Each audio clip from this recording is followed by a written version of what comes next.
Yeah, pretty absolute. Because someone's going to say, okay, that's the solution. You don't like it, I'm going to put you in jail, or I'm going to kill you because you're getting in the way of the solution. Hello, everybody, and welcome back. What do you do when an American mayor wants to name a street in an American town after a terrorist who wants to destroy America? Irony. So I pieced together an edit here. So let's go ahead and watch everything so you can understand the details of what's going on. And then I have a clip of Bishop Barron where I think he is explaining a Christian principle tethered to our understanding of our American democracy. If we don't have this Christian principle tethered to American democracy, we will start to see similar things that we see happening within this Michigan town. This will all become clear. Let's just go. In Dearborn, Michigan. Dearborn, Michigan. Which is now a Muslim town. Census data is now showing a historic change in Dearborn. Numbers show that the city's Arab American population now makes up the majority of people living there. The mayor and the council decided that they were going to name a street after a Hezbollah fighter. Now, Hezbollah is a terror organization that has attacked not merely our allies, but has attacked the United States. Hit U.S. Marines in Beirut. A Dearborn, Michigan resident, just a normal-looking white guy. Christian minister, he was, quote, not welcome. Shows up to the council and says that this doesn't seem like a really good idea. The mayor of Dearborn, Abdullah Hamoud, says that resident is not welcome in Dearborn. Okay, so hopefully you can see what's going on here. Here's the Christian minister, Ted Barnham, and he's basically going to say we probably shouldn't name American streets after terrorists that have, literally, as Michael Knowles is saying, has taken Marines' lives in Beirut, if I heard that correct. So just understand the irony of what's going on. Here's what Ted Barnham had to say. I'm quoting, irrigates the land of Palestine. And then further quotes, he talks about how the terrorists should strike them with knives and with their bare hands, and they're victorious. And he also encourages the use of rockets over there. The best suggestion I have for you is to not drive on Warren Avenue, or to close your eyes while you're doing it. His name is up there. And I, spoke at a ceremony celebrating it because he's done a lot for this community. And although you live here, I want you to know as mayor, you are not welcome here.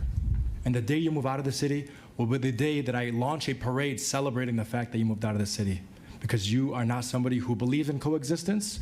You're somebody who tries to preach it, but in fact, you do everything but that. You don't believe in coexistence. You don't believe in tolerance, which is why you need to leave this city. If you're telling a Christian minister you're not welcome here, I'm going to throw a parade the day you moved out. And then he says he has the nards to say he doesn't know how to coexist. And it's like, and you do?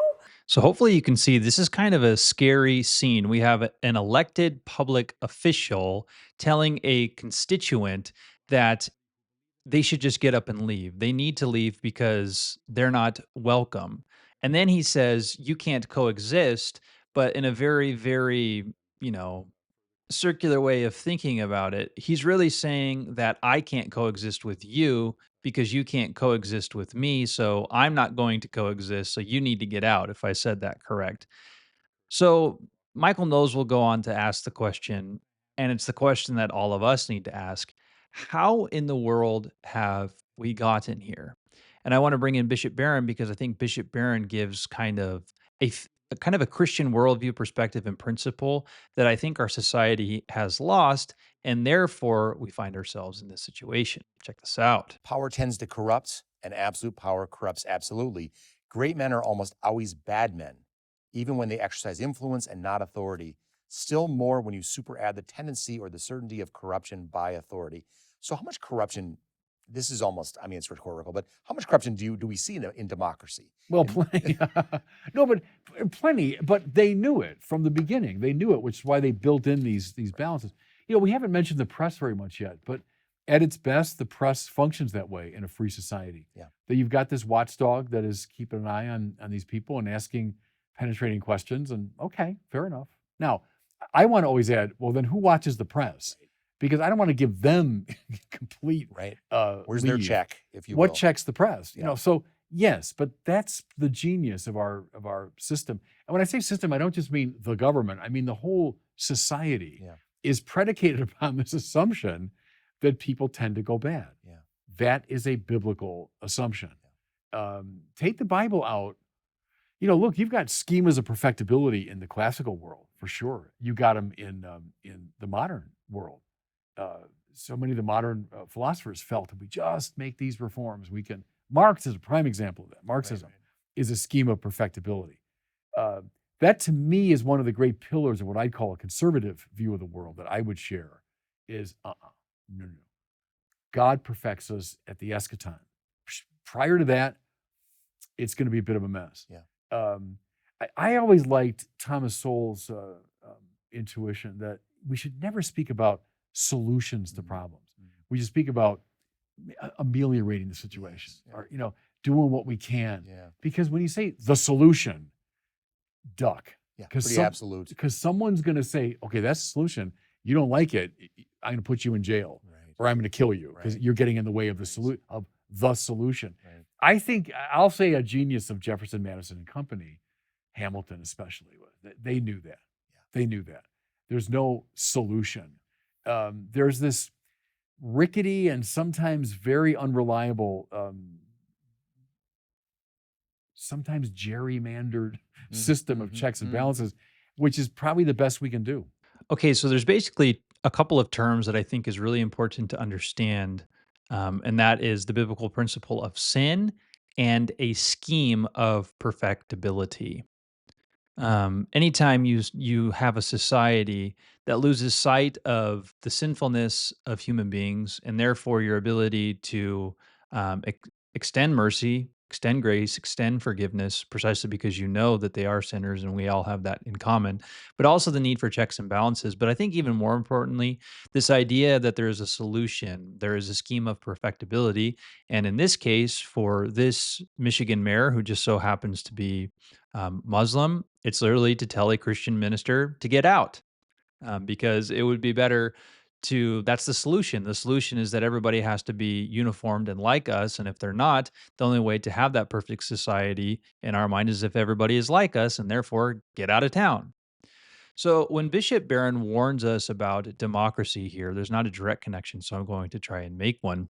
He's not just talking about it merely from a theological or a political standpoint. He's talking about democracy and kind of biblical principles and how they go together. And one of the things that we need to see is that there is a deep biblical truth that we are all sinful, right? There is a reality of sin. And if we lose sight of that truth, it's not too long before we get very authoritative. We have tyranny and we have collapse. Let me explain.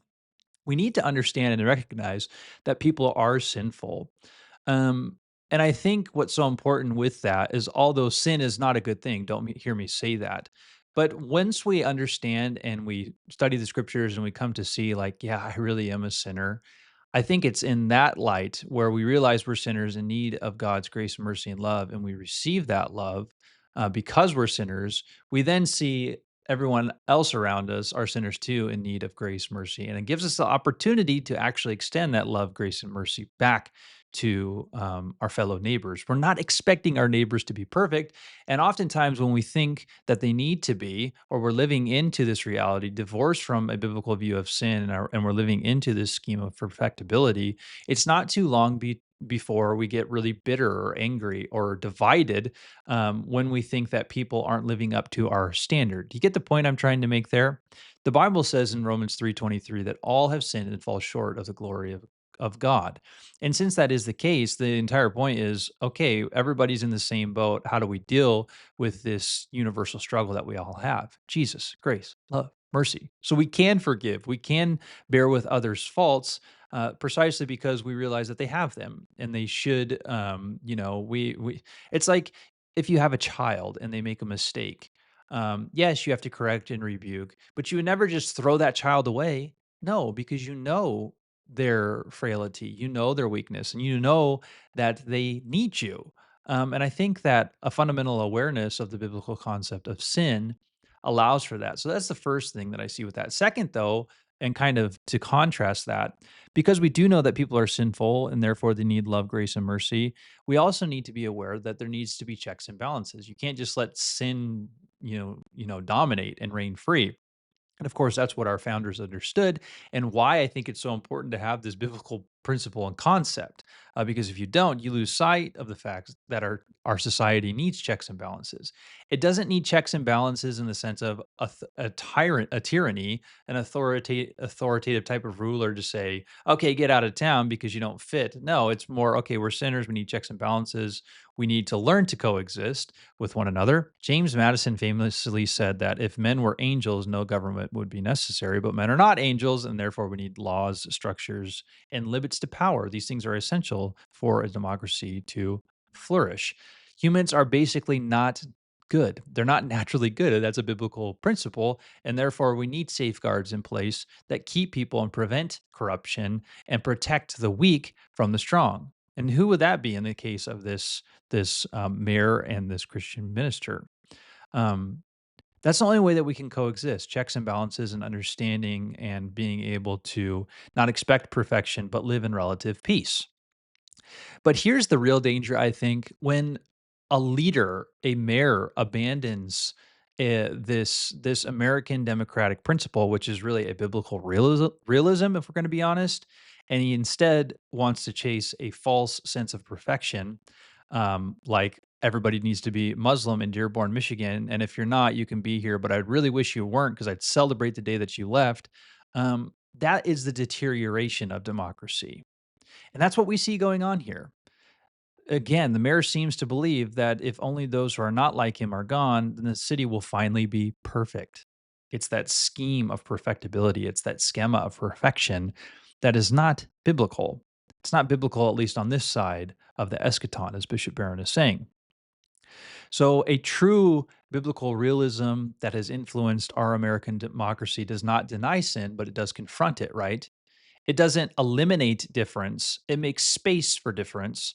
And it calls us through the gospel, through this worldview, this optimism, not so much about Christians being perfected, but that we could actually get along with one another and we could coexist, is that we can triumph over sin with love, patience, and moral responsibility. That's the Christian vision of democracy. It's not a utopian exclusivism. That's what this mayor seems to be wanting. It's a community that gathers around a mutual understanding of frailty, but a community that gathers around mercy. So it's not purity by force, but unity through extending love and grace. And those are very different. And I think one actually leads to a flourishing society, the foundations of Western civilization, and well, the other doesn't. And this is where we must be clear on this. There is no beauty in forced sameness. And of course, now we're getting into the idea of the Trinity, right? There is one essence, but three different persons. There is unity in diversity, is how we could think about it. And so forcing people to be uniform is not it's not a way for a society to flourish. You see, the real beauty of a biblical worldview tethered to our American democracy, and the real challenge, of course, is learning to live with those who are different, recognizing that they too are sinners in need of grace, just as all of us are. And it's precisely in this struggle and in this tension where a society finds its strength. So if we forget the doctrine of sin, the biblical doctrine of sin, and we trade it for a realism that's tethered to a utopian fantasy that is not obtainable, we will continue to see more corrupt leaders wielding their power. So I think that Bishop Barron's prophecy, really, here, this prophetic word, this caution rings loud and true. Democracy without this biblical principle of sin and an honest reckoning with the reality of humans is no democracy at all. It's a fragile illusion that will not last. And once it's gone, what will be left? Incidents like this one that are happening in Dearborn, Michigan. We need Jesus, y'all. It's that simple. And without him, there really is no point for anything at all. And we can't understand him without understanding first that we're sinners in need of grace. And that means everyone around us needs him. And without him, nothing will be unified, nothing will ultimately work. So be thinking about those things today. God bless and peace.